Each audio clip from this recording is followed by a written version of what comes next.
Thank you very much, Mr. President.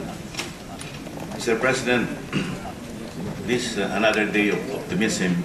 Yesterday, I stood up here to sponsor the Early Childhood Act, which addresses the educational and learning needs of our children.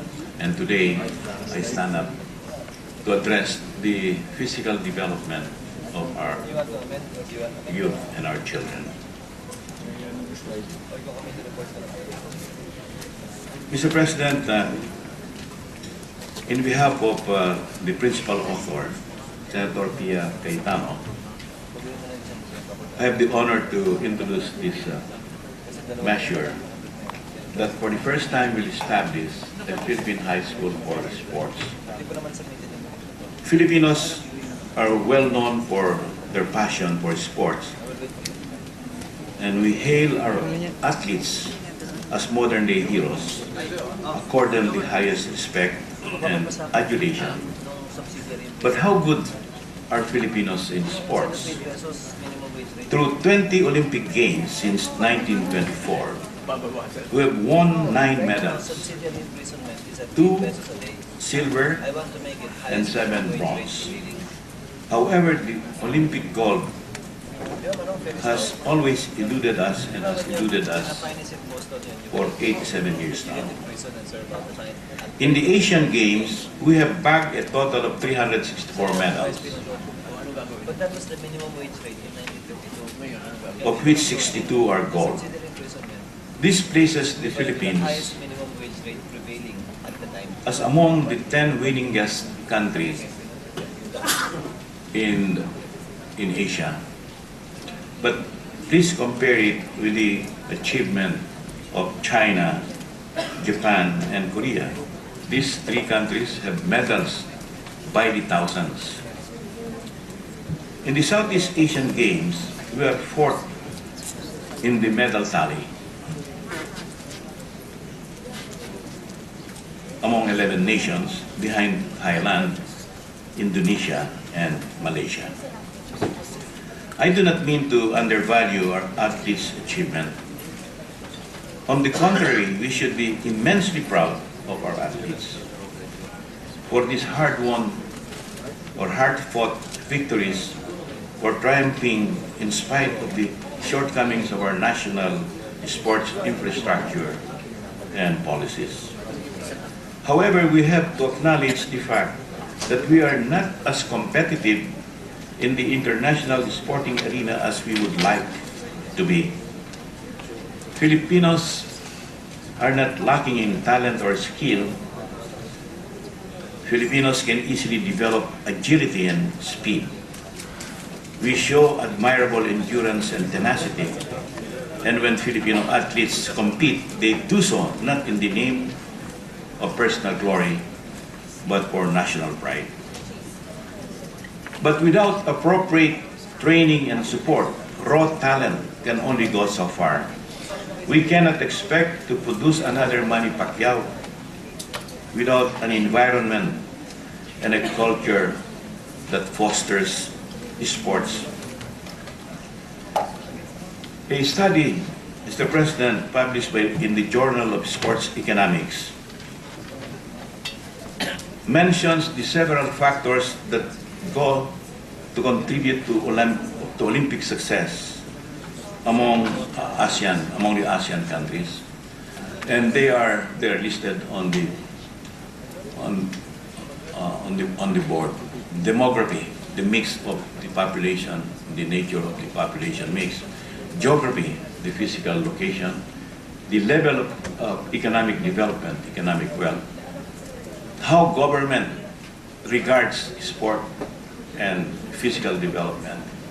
And the last, very important, Mr. President, a culture that nurtures sports.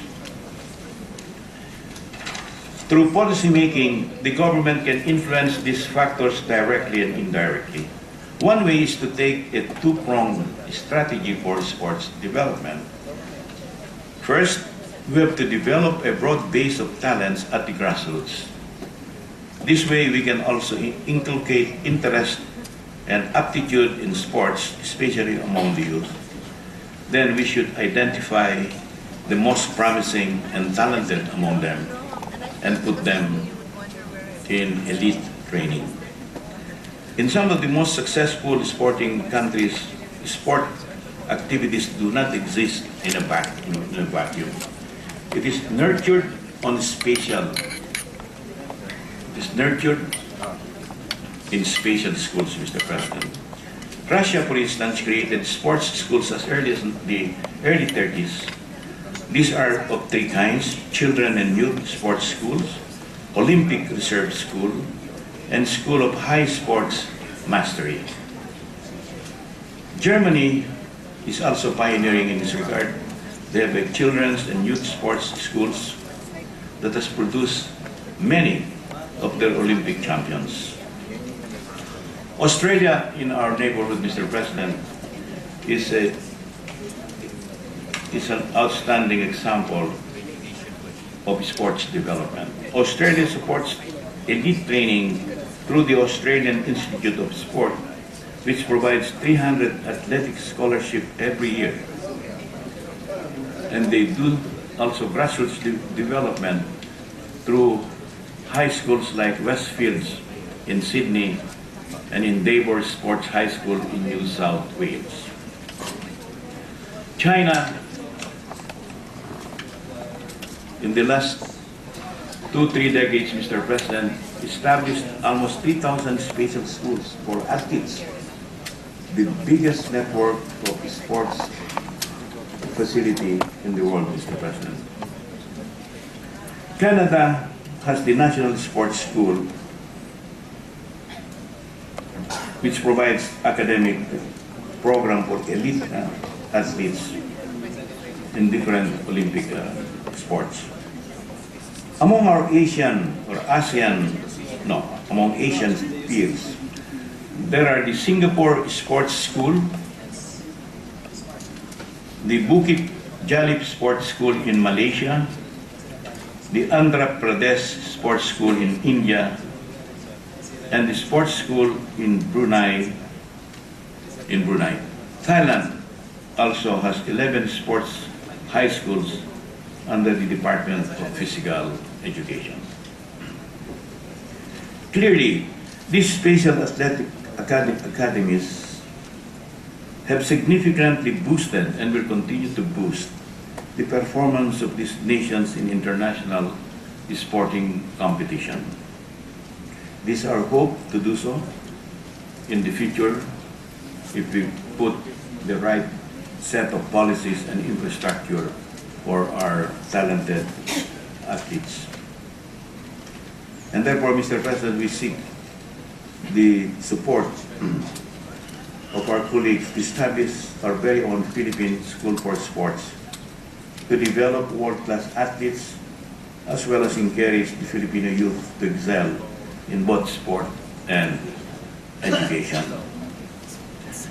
The Philippine High School for Sports, Mr. President, will have a curriculum of an academic component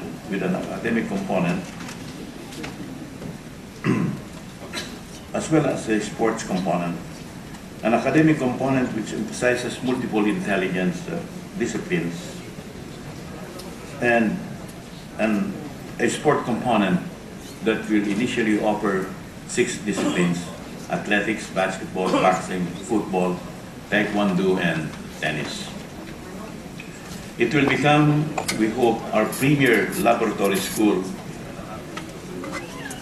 for the holistic training of future Filipino athletes. But we do not underestimate the difficulties, Mr. President, of setting up such a school. And we do not set up the school simply to win medals. We are setting the school, Mr. President, ultimately to promote the values of excellence and sportsmanship among our youth. We want the future students of the school to serve as models to young Filipinos that one can do well in sports without having to sacrifice education. Conversely, we want to encourage our youth to take up physical activities and avoid a sedentary lifestyle that will be detrimental to their health in the long term. Mr. President, we are a proud nation of sports fans. What we want to be, not only as passionate fans, is we want to be a proud nation of sports champions. Having internationally victorious athletes does not have to be a rare occurrence among Filipinos, provided that we give sufficient infrastructure, funding, and training support. Let us build a sports culture befitting our passion. Thank you very much.